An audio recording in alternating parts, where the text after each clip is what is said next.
आज मैं बात करने जा रही हूँ बैलेंस डाइट के बारे में। Proteins, carbohydrates, fats, water, minerals, लेकिन उतना ही ज़रूरी है रफेज का होना। फाइबर भी राइट अमाउंट में होना बहुत ज़रूरी है। अब hi, I am doctor Kalpana Agarwal, gynae obs and IVF specialist.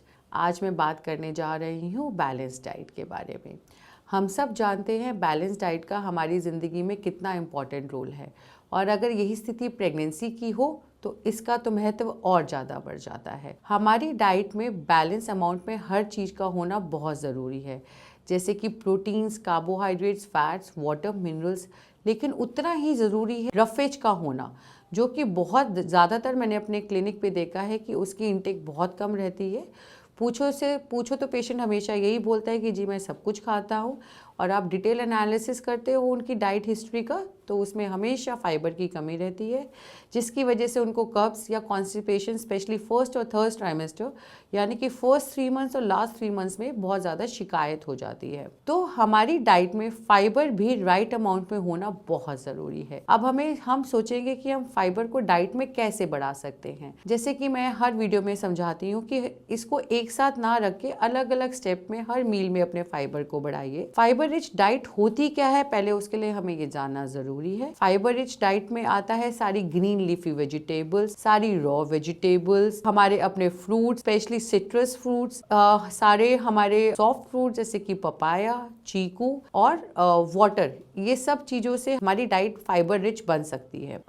मैं आपको खाने का एक पैटर्न भी समझा देती हूँ। आप सुबह जब भी उठते हैं, मैं एक्सपेक्ट करती हूँ कि पेशेंट सब 6 से 7 के बीच में उठें, और केला या सेब, जो कि दोनों बहुत रिच इन फाइबर है, मिल्क के साथ उसे लेके सैर पे जाएं। इससे आपका मॉर्निंग से ही फाइबर इंटेक शुरू हो जाएगा। फिर आप ब्रेकफास्ट के टाइम में प्रेफर कीजिए कि जो भी आप बनाते हैं, बेशक उपमा, बेशक चीला या इडली या रोटी, तो उसमें भी आप फाइबर डालें। वो किस प्रकार डाल सकते हैं? अगर आप रोटी बनाते हैं तो उसमें पालक, बारीक कटे हुआ मेथी, बारीक कटा हुआ बथुआ, कुछ ऐसे ही बनाएं, कसी हुई बंद गोभी, कसी हुई गाजर। अगर आप उपमा बनाते हैं तो प्लेन उपमा बनाने के बजाय उसमें वेजिटेबल्स डाल दें, बारीक कटा हुआ। अगर आप इडली बनाते हैं तो उसमें भी वेजिटेबल्स डाल दें। तो इस तरह से हमारा नेक्स्ट स्टेप में भी फाइबर इंटेक अच्छा होता है। 11 बजे के करीब हर किसी को एक आदत होनी चाहिए स्प्राउट्स खाने की। Sprout self is a very rich source of fibre, और उसके अंदर बहुत ही अधिक मात्रा में विटामिन और मिनरल्स भी होते हैं, और वो एक प्रोटीन का भी रिसोर्स है। तो इट्स अ कंप्लीट फूड। तो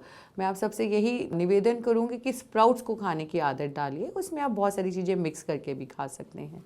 अगर आप अपना लंच करते हैं तो भी उसमें जो दालें हैं वो छिलके वाले खाइए। उससे भी आपका फाइबर आपकी डाइट में इंक्रीज होता है।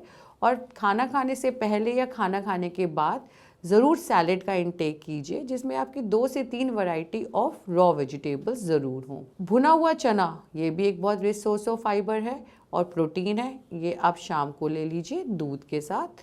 और इसी तरह से अपना डिनर का भी चयन कीजिए, जिससे आपके फाइबर हर स्टेप पे आपको मिलता रहे, और उसकी कमी से होने वाली जो बदहजमी की प्रॉब्लम है, कॉन्स्टिपेशन है, इनडाइजेशन है, वैसी सब प्रॉब्लम से आपको ना जूझना पड़े। उम्मीद करती हूँ ये वीडियो आपके लिए बहुत ही फ़ायदेमंद रहा होगा। धन्यवाद।